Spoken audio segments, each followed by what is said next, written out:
À l'aéroport de Borispil, le spectre d'une invasion par la Russie provoque l'agitation. Alors que le néerlandais KLM a annoncé suspendre tous ses vols vers l'Ukraine jusqu'à nouvel ordre, un avion du transporteur local SkyUp reliant la ville portugaise de Madère à Kiev a dû atterrir ce samedi en Moldavie. Le propriétaire de l'appareil avait interdit son atterrissage sur le sol ukrainien.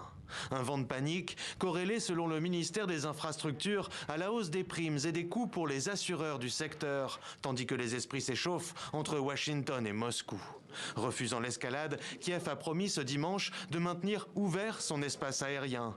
Cela sera-t-il suffisant pour calmer le jeu, alors que dans la foulée des États-Unis, plusieurs pays ont appelé leurs ressortissants à quitter l'Ukraine, comme ici, Israël, qui a décidé d'évacuer les familles des diplomates et du personnel de son ambassade. Lorsque nous sommes arrivés en Ukraine, nous avons vu de nombreux véhicules militaires. Et samedi, nous avons commencé à recevoir de nombreux messages nous demandant de partir dès que possible.